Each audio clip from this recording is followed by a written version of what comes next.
CBS News Miami. Good afternoon, and thank you for joining us. I'm Najahe Sherman, and welcome to CBS News Miami's 4 p.m. Quickcast. Let's take a look at your top stories. Terrifying moments. A 6-year-old Miami girl fought off someone who was trying to abduct her. Now she is speaking to CBS News Miami. She was honored for her bravery. CBS News Miami's Peter Dinch has the details. Here at Miami Police Headquarters today, there was a standing ovation for 6-year-old Alaric Forneris, who fought off her would-be abductor on July 6 by biting him. He ran away and was later captured. Alaric received a number of gifts from the Miami Police Department, including a bicycle helmet, and a talking doll, and a pin from the police department as well. We spoke with Alaric and her parents. How do you feel about all this stuff, all these presents you're getting? What do you think about all this? I feel good. What did you do to fight him off? I bit him. You bit him? And then what happened? Then he shot me and threw me on the floor. He ran to his car. I feel awesome. I just want to thank God for everything he has done for my daughter. I'm proud of her, because many kids don't know what to do when they're in that predicament. How do you feel about being here today in front of Miami PD getting these presents? I feel good, as long as my child happy. And Alaric told us that when she grows up, she hopes to someday become a police officer. In Miami, Peter Dinch, CBS News, Miami. Always alerting, always tracking. This is Next Weather. And taking a live look at downtown Miami, we are tracking showers moving through the area. Next weather meteorologist Cindy Pressler lets us know what's ahead. Cindy. Yeah, you just saw that Peter was caught in one of those showers earlier today, and you probably have seen the water puddles. Quite a bit of rain in spots, always goes to the low-lying areas. So I think for the showers, for the most part, and storms are now done for the day. They came in early. That means they get out of here early with that southeasterly flow. But the heat advisory, that is going to stick. That'll be through Wednesday at 8 o'clock. So we have another hot and humid day tomorrow. Morning scattered storms, looks like even earlier tomorrow morning. They will move inland by the afternoon and then out to the Gulf Coast. Gusty winds, heavy downpours, localized flooding again, just the same thing we continually to see. And then dry Saharan dust arrives later this week. And oh boy, that's going to have an effect on our temperatures this weekend. It's going to be a scorcher. A lot of clouds today, but those clouds are starting to move on out, so the sun is peeking through. That's starting to bring the temperature up. And as you can see, one tiny little shower trying to develop here just to the north of Oak Park. This one's sliding to the northwest right now. That's because the flow is coming in from the Atlantic. Down here in Miami-Dade, you might find a light shower, but really that's about it at this point. So again, most of this is now done. We did pick up anywhere from 1 to 2, maybe even a little bit more than that. Right around Pembroke Pines, Hollywood, the Hard Rock Stadium area. That's what at least our radar estimates are indicating at this point. And our temperature now 89 degrees, but it did inch up to 90, and then it's back down again. But places that did not get rain today, down in the Keys, well, temperatures are much warmer down there, but because there is moisture in the atmosphere, it feels like it's in the triple digits, around 102 degrees. So let's look ahead here. Our modeling was to have everything done for this evening, so you should have a nice calm evening, although warm and muggy. And then tomorrow morning, we're going to see showers and thunderstorms coming in again from the southeast and moving to the northwest. That's that southeasterly flow, and I think it'll be out of here early in the evening, so we'll have a dry evening. Same thing again as we head into Thursday, still looking at that southeasterly flow. Scattered showers and thunderstorms. Our rain chances will start dropping, though, by the time we get into Thursday, Friday, and Saturday and Sunday, definitely. So we're going to drop it down later in tomorrow. Earlier in the day will be our best chance for rain, so if you're heading out the door, take the umbrella. There's that Saharan dust. Look at that. It gets thick by the time we get into Saturday and Sunday this weekend, and that will help suppress thunderstorm activity. So it should be dry, but it's going to be quite hot. We're looking at record territory again, and our rain chances will be down, only about a 30% chance. That's not much out there, especially during the wet season. So the tropics are still dealing with Don.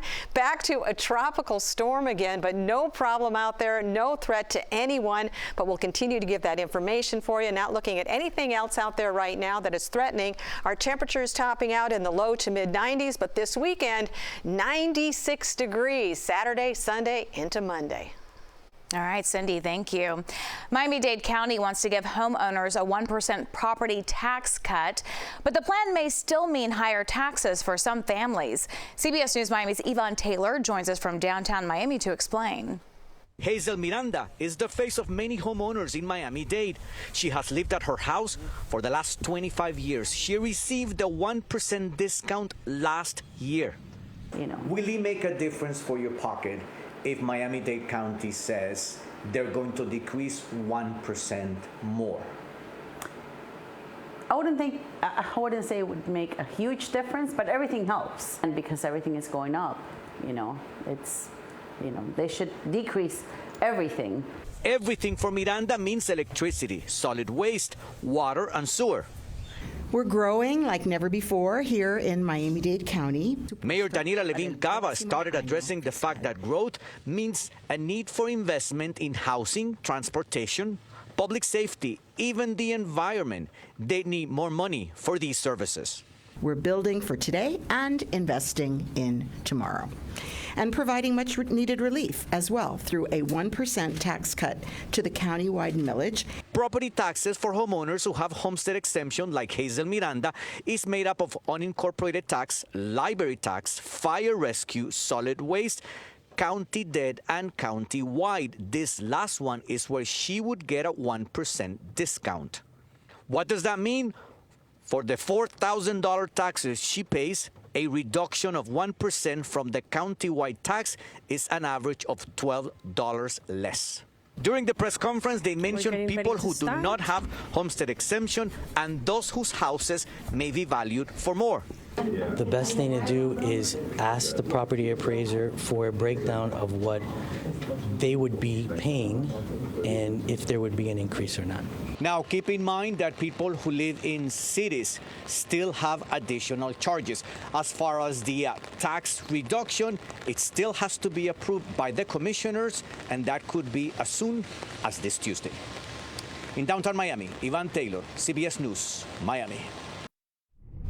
Also, the commission is expected to vote on whether to reinstate the county gas tax. It expires at the end of August.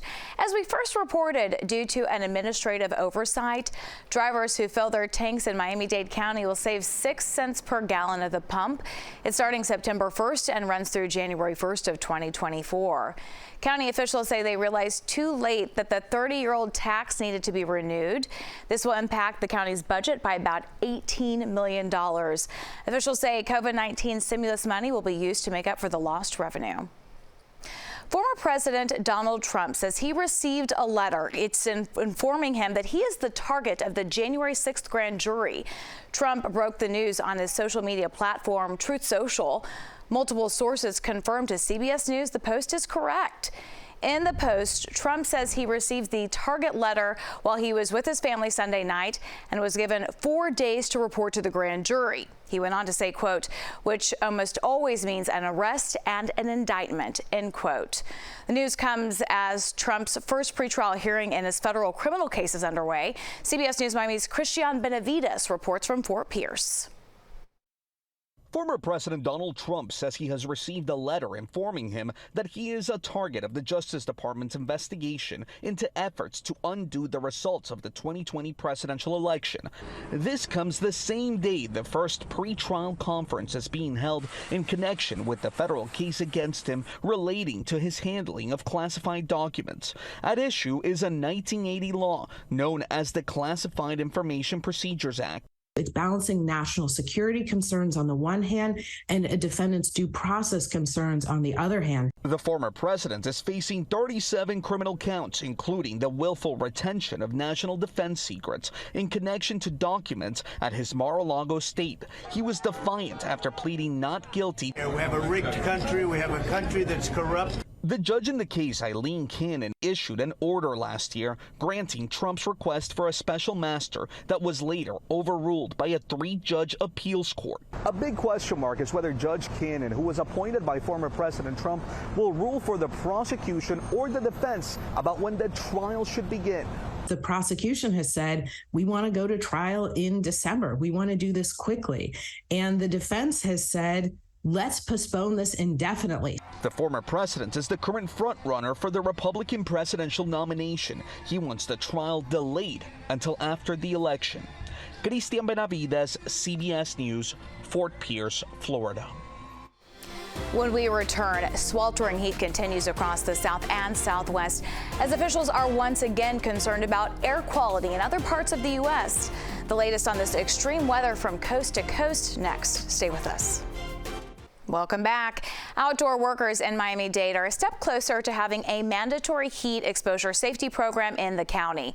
The measure, known as ordinance, was passed this morning by Miami-Dade commissioners. It requires workers to have access to water, shaded recovery periods, and breaks every so often. This was the first hearing on the issue. There will be another one in September. Sweltering heat just won't quit here in South Florida and across parts of the country. Tens of millions of Americans are under some type of heat advisory. CBS News Miami's Jared Hill explains why skyrocketing temperatures may not be the only concern. 1, 2, 3, heat wave! A blistering heat dome tightens its grip across the nation. Woo, I tell you. Phoenix, Arizona Monday tied its record for 18 straight days of temperatures above 110 degrees. While there's no sign of that letting up, officials say the state's power grid is holding strong. We have one group that looks 15 years down the road in projecting what our customers' energy needs are going to be. But in neighboring California, folks are being urged to keep their thermostats set to 78 degrees, an attempt to avoid a potential blackout. You've got really hot temperatures that don't cool down at night. That can be really taxing on the electrical equipment. And so that's when you start to see transformer failures. Where the heat may not be a problem, the air could be. Canadian wildfire smoke is blowing back across the U.S., prompting air quality alerts from New England to Georgia. Here in New York, there's special concern for people with underlying conditions like asthma. Those individuals really need to stay indoors because it is unhealthy for sensitive groups. And in the Northeast, cleanup continues from flash flooding. In Pennsylvania, the desperate search goes on for a 2-year-old and her 9-month-old brother. Their family car swept away. These people did not drive into high water. They were caught. Their mother didn't make it. Jared Hill, CBS News. Lottery fever is going strong in South Florida and across the country. No one won the massive Powerball jackpot last night. It is now at $1 billion. The next drawing is tomorrow night, and you can watch it right here on CBS News Miami at 11. And don't forget about Mega Millions. That jackpot is at $640 million. The drawing is tonight, and you can watch it live before the 11 p.m. news. The power of CBS News and the CBS News Miami stream are always at your fingertips. We're on Pluto TV, and the best part, it's all free. Or you can find us on your favorite streaming device with the CBS News app. Click CBS News Miami. That's your Quickcast. I'm Najahe Sherman. Hope you are having a wonderful day. Stay tuned for more news right here on CBS News Miami.